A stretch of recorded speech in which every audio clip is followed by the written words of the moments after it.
Tantor Audio, a division of Recorded Books, presents The Rebel Romanov, Julie of Saxe-Coburg, The Empress Russia Never Had, by Helen Rappaport, narrated by Jennifer M. Dixon. As long as we desire, we can do without happiness. We expect to achieve it.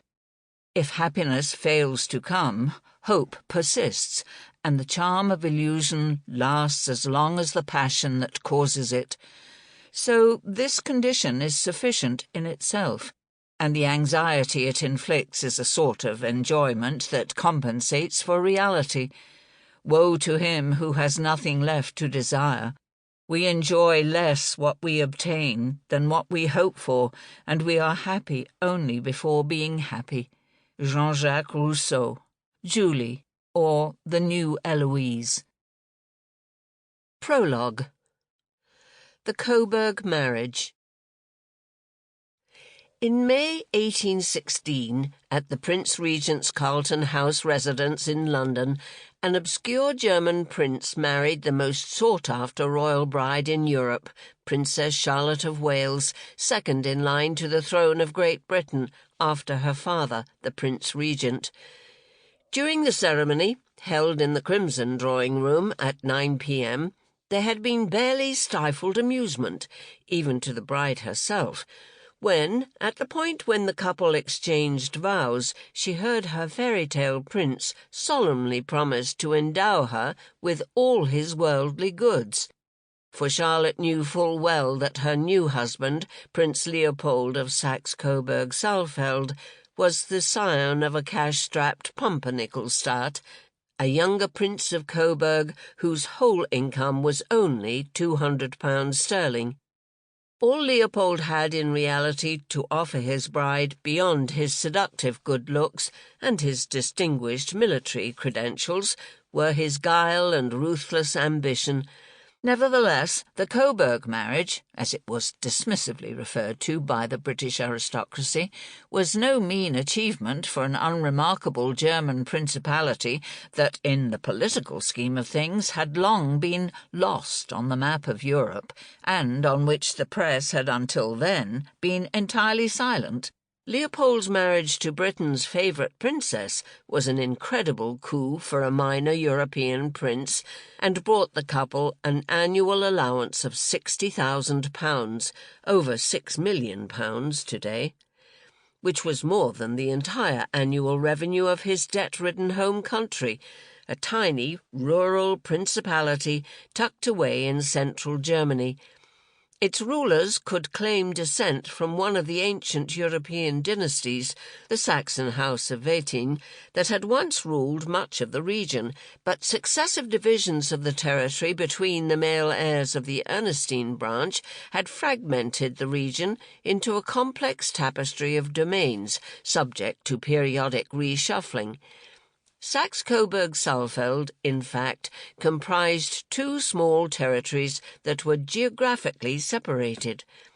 Coburg, the dynastic seat, lay in Upper Franconia, just south of the Thuringian forest, while Saalfeld, which lay on the other side of the forest in the Principality of Schwarzburg, was added through marriage and purchase in 1699. By 1801, the status and power of Saxe-Coburg-Saalfeld had atrophied considerably, leaving it shackled by debt and reduced to a combined military strength of only 150 musketeers and grenadiers and a militia of 1 battalion of 360 men. Much of this debt had been the result of profligate spending and mismanagement of the Coburg coffers by successive dukes who had ruled the region along old feudal lines. During the terrible depredations wreaked across Europe in the Napoleonic Wars, Saxe-Coburg-Saalfeld was caught in the crosshairs, a perpetual victim of incursions by transient Napoleonic troops. For a while, the ducal family had had to flee their capital for the safer location of Saalfeld.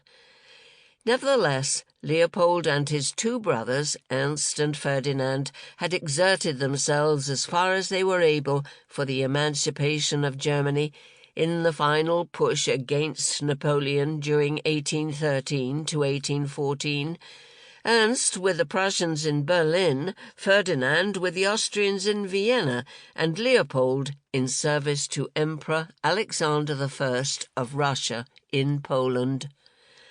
As the youngest son of a duchy that had adopted the law of primogeniture, and who was thus well down the pecking order, below his two older brothers, Leopold needed to seek his fortune abroad, and it was Russia that had set him on the ladder. His military record had been exemplary. Enrolled as an honorary cadet in the Russian Imperial Guard at the age of 5 by Catherine the Great, Leopold's advancement thereafter as the first German prince to join the Russian army had been meteoric. In 1810, he had resigned under pressure from Napoleon, but was reintegrated in the Russian forces by May 1813, after which he led his regiment of Russian cuirassiers in cavalry charges against French forces at the battles of Lützen and Bautzen in Saxony, and scored his most significant military success at the Battle of Kulm on the 30th of August.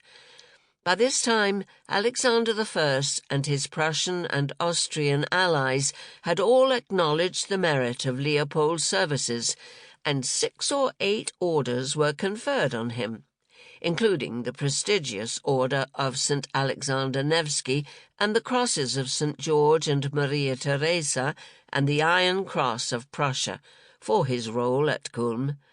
Prince Leopold was also present at the military engagement outside Paris on the 31st of March, 1814, that saw the final defeat of Napoleon, an honour that brought him in the victor's parade into Paris itself and on to England that June with the allied sovereigns of Prussia and Russia.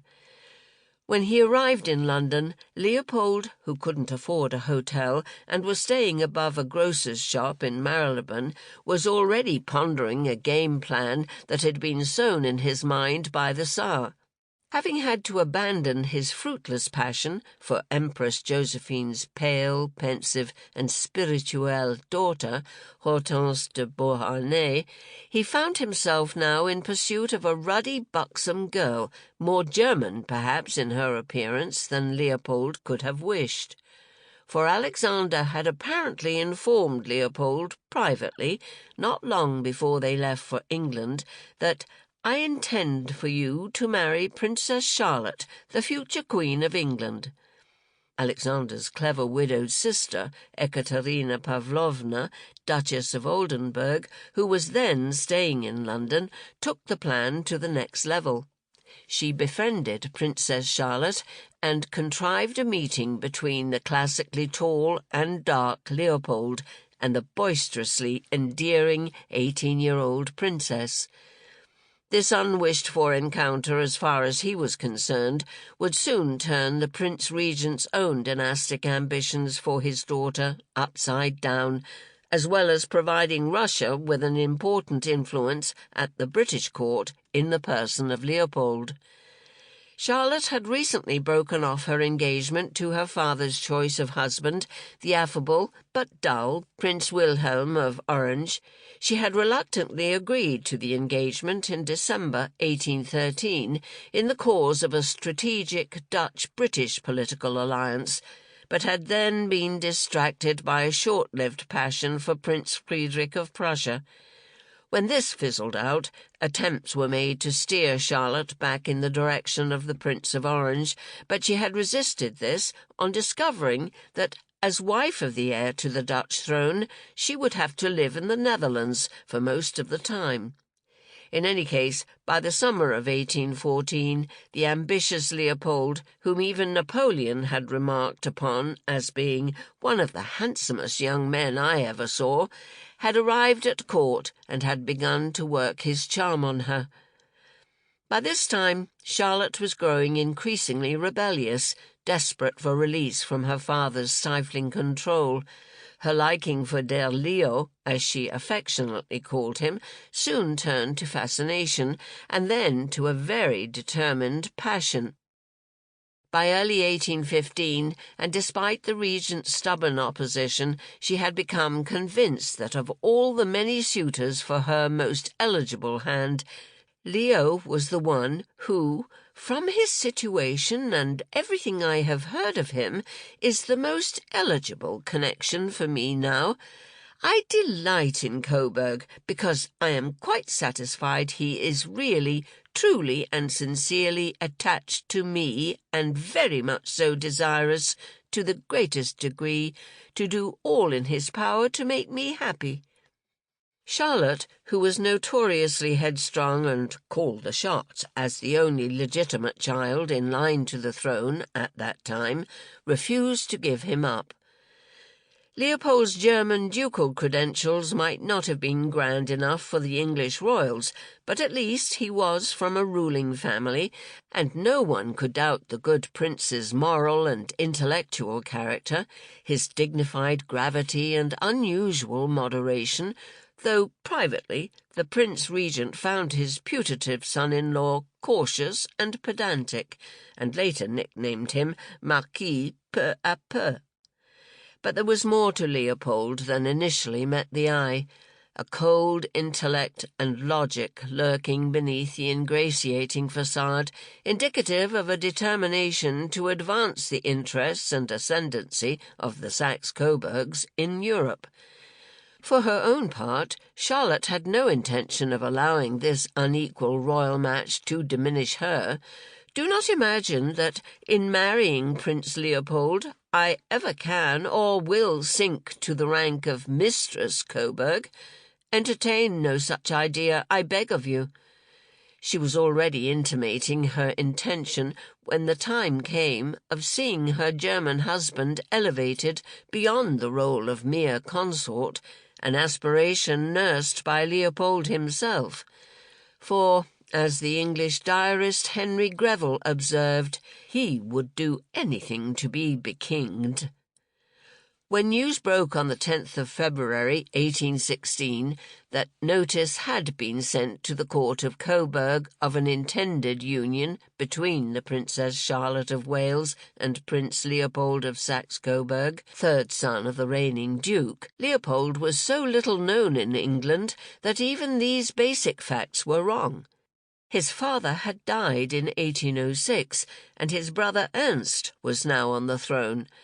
The British aristocracy were contemptuous. He is, after all, but a petty prince for the heiress to the British throne, sneered Lady Charlotte Campbell-Berry. Yet for all that, the Coburg marriage was the only genteel topic of conversation in London society at the time. It wasn't until November that anyone was the wiser when Frederick Schoberl's historical account of the House of Saxony, containing a chapter on Saxe-Coburg-Saalfeld, was brought out for public consumption, outlining the prince's illustrious genealogy and career. Leopold arrived at Dover by packet boat from the continent on the 19th of February, 1816, for his wedding to Charlotte. Until the ceremony on the 2nd of May, he stayed at the Clarendon Hotel in New Bond Street, a respectable venue for single gentlemen. Public curiosity had been wound up to the highest pitch by the time Leopold, dressed in his splendid general's regimentals, having been newly elevated to that rank by the Prince Regent, gratified the eager throngs waiting outside Clarence House by making his appearance to the sound of their stentorian huzzas. But the congregation for the wedding at nearby Carlton House was small by royal standards. Only 50 hand-picked dignitaries, foreign ambassadors, cabinet ministers, and members of the British royal family and nobility were in attendance. No foreign royalty were there, nor even the bride's mother, from whom the regent was estranged. Travel in the days before the railways was slow and difficult. Prince Leopold's scattered family was represented by the Saxon minister in London, who signed the marriage certificate, for nobody from Leopold's home country was present to witness this moment of triumph for the House of Saxe-Coburg-Saalfeld. Not least among the absentees was Leopold's older sister, Julie, for she it was who, through her own politically strategic marriage to Catherine the Great's grandson, Grand Duke Constantine, in 1796, had made all this possible. For that union had brought exceptional honours and preferment not just to Leopold, but to the whole family. More importantly, it had brought Saxe-Coburg under the protective wing of the Russian Empire. Julie, the beloved sister, sacrificed on the altar of dynastic expediency in a strange foreign land at the age of only 14, had given a huge boost to the military careers of all three of her brothers, and with it the family's favour with the Romanovs. She had been the first of the 7 Saxe-Coburg siblings, the surviving children of Duke Franz and Duchess Auguste, to wed. Between 1796 and 1818, they achieved a spectacular succession of marriages that turned this obscure family into the king and queen makers of post-Napoleonic Europe, placing their progeny upon thrones next to thrones or behind thrones. By the time of his marriage, Leopold was already on the high road to international power and influence. Coburg, that insignificant archipelago of princes, as Catherine the Great's lover, Prince Grigory Potemkin, had once scornfully referred to it, achieved yet more dynastic success that same year, when Leopold's brother, Ferdinand, married the daughter and sole heir of the wealthiest man in the Austrian Empire. A sister, Antoinette, was installed in the Russian court not long after Julie as the wife of Duke Alexander of Württemberg, brother of the German-born Dowager Empress, but it was the youngest sister, Victoire, who in 1818 scored the ultimate triumph by marrying Princess Charlotte's uncle and a son of King George III, the Duke of Kent. A year later she gave birth to a future monarch, Queen Victoria, who would bring the Saxe-Coburg story full circle in 1840 by marrying her first cousin, Prince Albert of Saxe-Coburg and Gotha. It is not surprising, therefore, that few were aware then, as is the case even today, of the existence of the lost Saxe-Coburg sister, Princess Juliane Henriette Ulrike, who set in train the inexorable rise of the Coburgs. By 1854, Julie's story, such of it as was known even then, had reached the levels of myth. Who was this modern Iphigenia, this Ariadne given up to the Minotaur, this Andromeda whom no Perseus came to rescue? Thundered the Dublin Weekly Nation in an excess of indignant hyperbole. You'll search for her in vain in any list of the Russian royal family. For heaven's sake, who was she? For the world knew nothing of this poor doomed rosebud who had been torn from the nursery to further the Saxe-Coburg cause, nor of the high personal price she had had to pay in the cause of her mother, Auguste's overweening ambitions in securing her marriage into the Russian imperial family. As historian Johann Heinrich Schnitzler observed, such was the attraction of an imperial crown that it overbalanced love of country, attachment to religious faith, and the apprehension which the state of things in Russia might then well cause. Uprooted from her quiet and uneventful life in Coburg, and abandoned unceremoniously, alone and friendless, in Catherine the Great's St. Petersburg, Julie was stripped of her German birth name, which was supplanted by the alien talismanic title of Grand Duchess Anna Fyodorovna of Russia, or the even more anonymizing Grand Duchess Constantine. But among her family she was always known as Julchen, Little Julie, and the affectionate form of her name extended even to Queen Victoria, who spoke very fondly and often of her dear Aunt Julia, and never referred to her by her Russian name. We shall use Julie throughout this narrative, which charts the span of her difficult, elusive, and often tragic life, much of it lived effectively as an exile in avoidance of gossip and scandal. Chapter 1. A Pumpernickel State.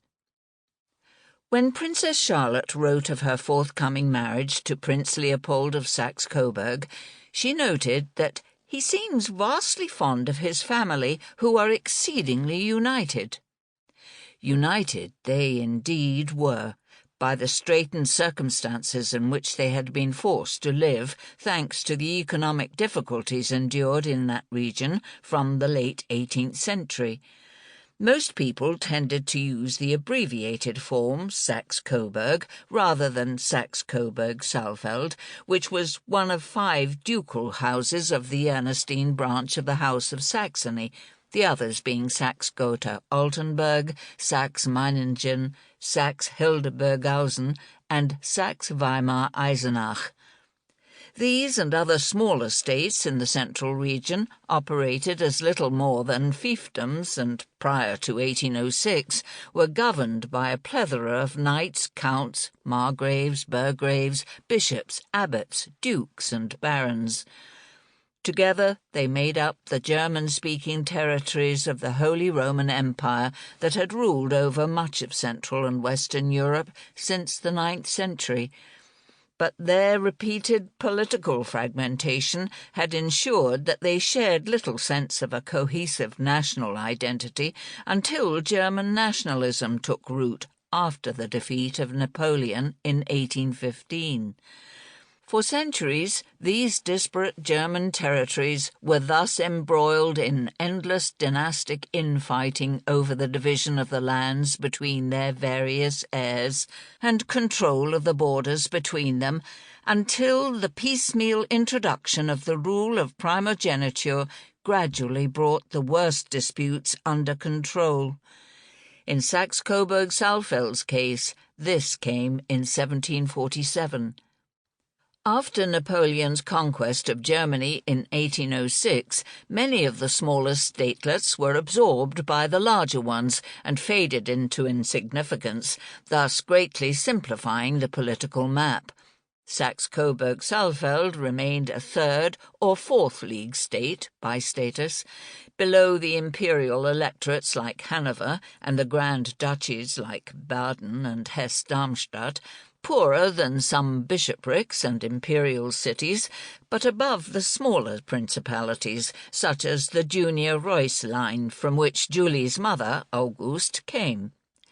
The region in which Saxe-Coburg-Saalfeld was located languished as a patchwork of small duchies and principalities of limited wealth and little political clout, haunted always by the prospect of losing their autonomy through annexation, which preyed on the minds of Leopold's parents. Therefore, the 5 Saxe-Coburg states remained politically stagnant, always the clients rather than the peers of the larger powerful states such as Prussia, Hanover, Saxony, and Württemberg, to whom, when their financial resources failed, they often hired out their armies and married off their daughters. Even in the 1840s, the complex history of this region still defeated those attempting to present a succinct account for the British public when Leopold's nephew, Prince Albert, married Queen Victoria, and questions were asked about his dynastic credentials. It was admitted that little was known about Saxe-Coburg beyond the simple fact that such a principality exists. The literary scholar and politician John Frederick Stanford was obliged to note that, as with all the other German duchies, its early history was extremely complicated, and most people made no attempt to unravel it. Throughout the 18th century, the German prince or duke had been, by and large, little more than a gentleman farmer, albeit on the large scale. Julie's Russian husband, Constantine, would later remark, disparagingly, that his brother-in-law Duke Ernst II reigned over 6 peasants and 2 village surgeons. Princess Marie of Edinburgh, later Queen of Romania, who grew up there in the 1870s, was rather more charitable.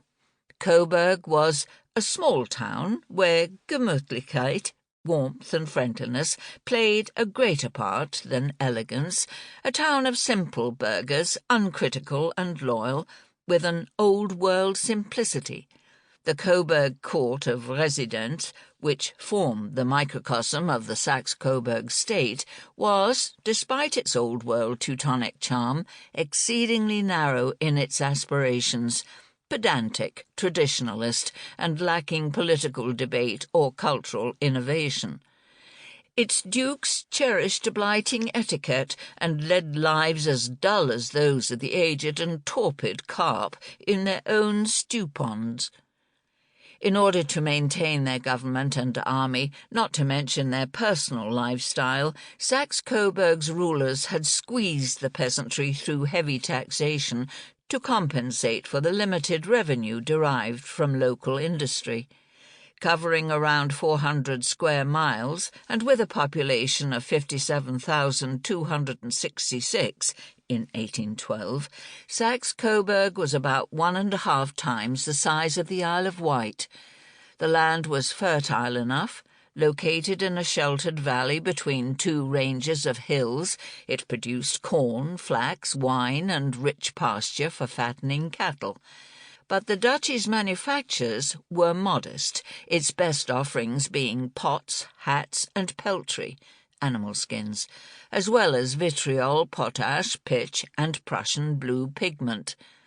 Saxe-Coburg had an imposing castle, the Vesta, built on the site of a 10th-century fortress on a hilltop above a dense beech wood that dominated the landscape for many miles in every direction. But it was cold, comfortless, and infested with rats, and the ducal family found it too forbidding to live there. Between 1543 and 1547, Duke Johann Ernst, 1521 to 1553, had drained the treasury to construct a grand palace, the Ehrenburg, on the site of a Franciscan friary in the town itself. When Julie's grandfather, the fourth Duke, Ernst Friedrich, 1724 to 1800, inherited the title in 1764 under the duchy's newly introduced law of primogeniture, he remained based in the better-known walled town of Coburg on the river Eitz and kept the Saalfeld residence for official purposes only. His intention was to enhance the duchy's prospects, but by then it was already in economic decline. Life at the ducal court was parochial and socially limited, dominated by Ernst Friedrich's disappointed wife, the better-connected and imperious Sophie Antonia of Brunswick-Wolfenbüttel. Though family marriages to European royalty, including Emperor Peter II of Russia and Maria Theresa of Austria, Sophie had hoped for a more advantageous match for herself. In response, she ruled everything at Coburg, refusing to control her spending habits and propelling Saxe-Coburg into further debt. As Prince Leopold himself later admitted in a glorious understatement, his grandmother had been too great a person for so small a duchy, and had treated it as if it had been an empire, squandering the revenues in a dreadful manner. It was the weak-willed Duke Ernst Friedrich's brother, Prince Friedrich Josias, who saved the duchy from the brink of insolvency and collapse by fighting with distinction for Maria Theresa's Habsburg army in the Third Silesian War against the Prussians. Catherine the Great would later laud Friedrich Josias as the hero of the Coburg family. As a result, he was promoted to Field Marshal by the Habsburgs and heaped with honours. His position also enabled him to secure Austrian help in the setting up of a debt commission in 1773 to administer the duchy's perilous financial affairs. Julie's genial father, Prince Franz Friedrich, eldest son of the fourth Duke, left little mark on his time as hereditary prince, for he suffered from poor health and had no political interests. He may have been the nominal head of the household, but he appeared utterly incapable of managing his finances. Sample complete. Ready to continue?